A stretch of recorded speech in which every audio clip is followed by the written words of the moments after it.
Hello, hello. Welcome back, everyone. Welcome back to the CT Tech Cheat Code 10 episode audio series. So, this is episode 2. So, in episode 2, we're going to talk about your first year in CT and what actually matters. Okay. Now, I know that if you're just starting out CT, and it seems very daunting, overwhelming, honestly, and you don't know what you're doing and you feel like you're lost and you feel just all sorts type of way. And it seems like, oh my God, I don't even know if I'm going to pick this up. And they're telling me to do this and they're telling me to do that.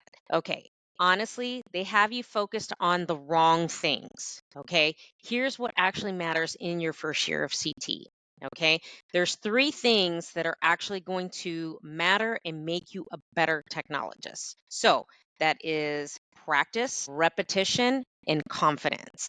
So I'm going to say that again: practice, repetition, and confidence. Those are the 3 things that are going to make you a better technologist. When you practice your protocols, positioning patients, and doing the ins and outs of contrast and all the moving parts, you repeat those exams over and over and over again to make sure that you set them up properly.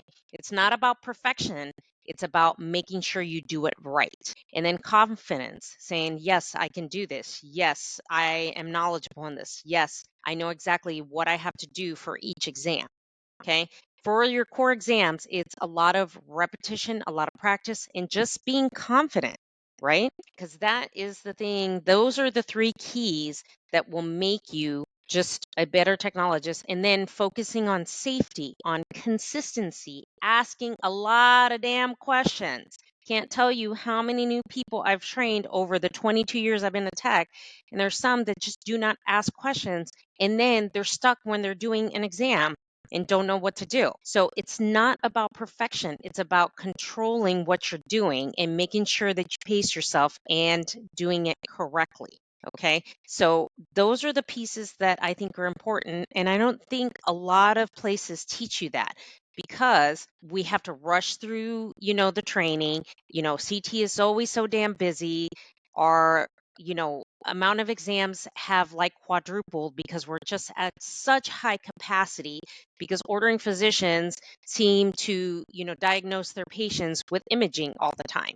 And we know that this is correct. Okay. So, what I want you to do is I want you to stop trying to memorize all this textbooks shit. Okay. Now, the stuff in a book does apply to your registry because you have to know it. I'm not saying to throw it out altogether. So just listen to me and stay with me here. Okay.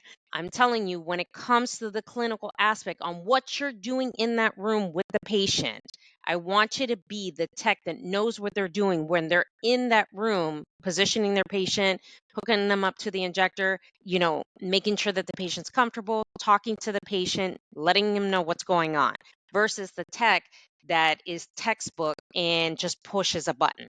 Because there's a difference, okay? You need to learn what actually applies on that floor. So that's why I'm saying you need to be the tech that knows exactly what they're doing and they can control the environment in that room.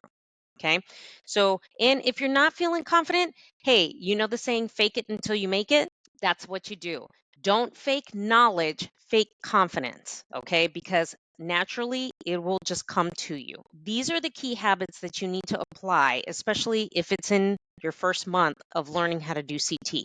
Just a lot of repetition, lots of practice, stay consistent, ask questions, make sure you take a notebook. Can't tell you how many times I have to tell techs to write shit down. That is going to be your saving grace. I can tell you, I have like 3 notebooks because I've worked at a lot of hospitals. And even to this day, they're still in my book bag. I mean, my book bag needs to be changed out because there's so much shit in there that I have to empty because I have notes, I have protocols, I have this, I have that from different places that I've worked. Okay. Those are the things that are going to make you respected. Okay. This is not about being liked. It's about being respected. Yeah, we want all of us to, all of our peers to like us. Okay. We know that. However, it's better to be respected and liked because people will go ahead and automatically say, hey, this is a good tech because they feel, they respect you because you actually know what you're doing. Okay. Now, feeling unsure is normal. Trust me, it is a normal sensation, okay, to feel unsure about things, okay? But you can't be fearful and you can't be terrified. We have the most growth when we're uncomfortable and when it seems impossible, because we'll just say, fuck it, I'm just going to go do it, okay? But staying unsure is a choice. And when you are unsure, patients pick up on that, okay? The saying goes, it doesn't matter, what you say, it matters how you made them feel. So if, you're giving off that energy that you are unsure, they're going to pick up on that. So that's why I say you can fake it until you make it. Okay. So your first year in CT sets up your reputation. So show up confident, show up sharp, and show up like you know what the fuck you're doing. Okay. Now, I have an 8-week checklist that will go ahead and dive in and give you all the points on what I feel you should be learning in your first 8 weeks of training. So make sure you grab that in the show notes. There will be a link to that. At episode 10, I have my CT Blueprint course, which is a crash course. It's 10 modules of all the pieces that I kind of put together along with this checklist. Okay. And that link will be in the show notes in episode 10. So make sure you stay in the whole audio series so you can grab that. Now, in episode 3, we're going to be talking about protocols, how you need to learn them or you will become a button pusher. So this is going to be a good episode because I know on my social media channels on TikTok, it has been a big discussion. And there have been many comments when it comes to this video. So thank you for listening and staying here with me, and I will see you in episode 3.